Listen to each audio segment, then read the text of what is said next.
शब्दांमध्ये आपलं नशीब घडवण्याची आणि बिघडवण्याची एक विलक्षण ताकद असते. जातककथांमधली एक प्राचीन गोष्ट आपल्याला हेच शिकवते की अवेळी बोलण्याचे धोके किती गंभीर असू शकतात. चला तर मग ही बोधकथा जरा जवळून पाहूया. आपले शब्दच आपली कबर खणू शकतात का? प्रश्न थोडा विचित्र वाटतोय नाही का? पण आपण जी गोष्ट पाहणार आहोत तिच्या केंद्रस्थानी नेमका हाच विचार आहे. एका चुकीच्या वेळी चुकीच्या ठिकाणी बोललेला एक शब्द कसा सर्वनाश घडवू शकतो हेच या गोष्टीतून अगदी स्पष्ट होतं. आणि गंमत म्हणजे या कथेची सुरुवात सुरुवातीपासून होतच नाही. ती थेट एका मोठ्या संकटाच्या क्षणी सुरू होते, जिथे एक माणूस मृत्यूच्या अगदी दारात उभा आहे. पण तो इथे पोहोचला कसा? त्याची नेमकी चूक काय होती? इथे आपल्याला एक राजपुरोहित दिसतोय जो त्याने दुसऱ्यासाठी खोदलेल्या खड्ड्यात आता स्वतःच अडकला आहे. त्याच्या चेहऱ्यावरची भीती आणि पश्चाताप सगळं काही सांगून जातोय. एवढा मोठा प्रतिष्ठित राजपुरोहित स्वतःच्याच सापळ्यात कसा काय अडकला? त्याची ही बिकट परिस्थिती समजून घेण्यासाठी आपल्याला थोडं मागे जाऊन पाहावं लागेल की त्याची हुशारीची योजना इतकी भयंकर कशी काय चुकली. हा पुरोहित, त्याच्या मनात फक्त आणि फक्त मत्सर आणि द्वेष भरला होता. त्याने एक असा कट रचला होता जो त्याला अगदी परिपूर्ण वाटत होता. एक असा गुन्हा ज्याचा कोणताही पुरावा मागे राहणार नव्हता. त्याने एक जबरदस्त प्लॅन बनवला होता. स्वतःची वैयक्तिक समस्या सोडवण्यासाठी राजाच्या अधिकाराचा वापर करायचा.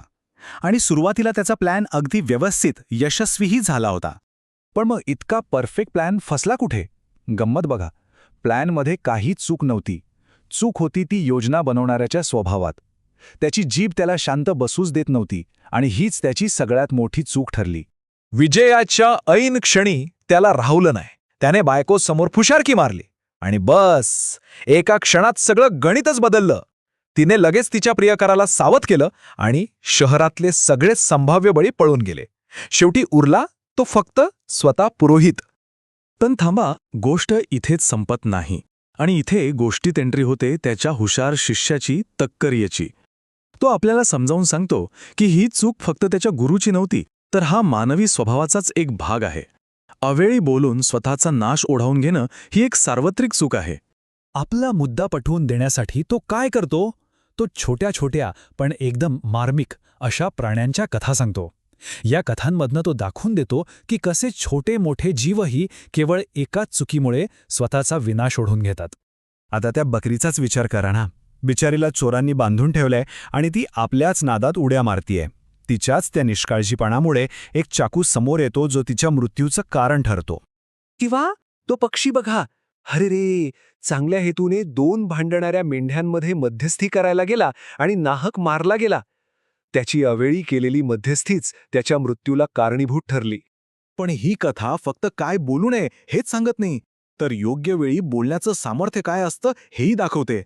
म्हणजे बघा, शब्द एकतर सापळा बनू शकतात, नाहीतर सुटकेची चावी. सगळा खेळ वेळेचा आणि शहाणपणाचा आहे.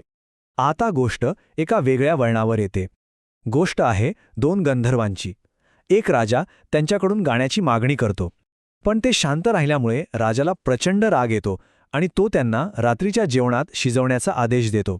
आणि मृत्यू समोर असताना सुद्धा ती स्त्री, गंधर्व, एकदम योग्य क्षणी बोलते.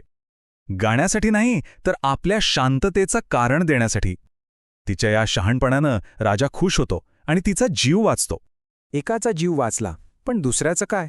त्यालाही मग योग्य शब्द सुचतात. तो शहाणपणाला आणि सहानुभूतीला आवाहन करतो आणि स्वतःलाही वाचवतो. म्हणजे बघा, पुरोहिताच्या बडबडीत आणि या गंधर्वांच्या बोलण्यात जमीन आसमानाचा फरक होता. यांचं बोलणं म्हणजे विचारपूर्वक वापरलेलं एक जीवनदायी शस्त्र होतं, जे फक्त आणि फक्त गरज असतानाच वापरलं गेलं. चला, आता परत आपल्या मूळ कथेवर येऊया. तो पुरोहित अजूनही त्या खड्ड्यातच आहे. आठवतंय ना? मृत्यूची वाट पाहतोय. त्याला कोण वाचवणार?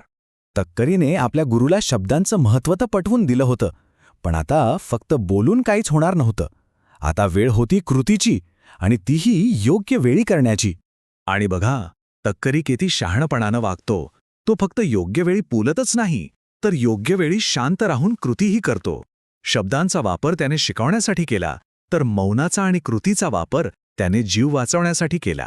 यावरून हेच दिसतं की सर्वात मोठं शहाणपण त्या क्षणासाठी योग्य साधन समजून घेण्यात आहे. कधी शब्द, तर कधी मौन.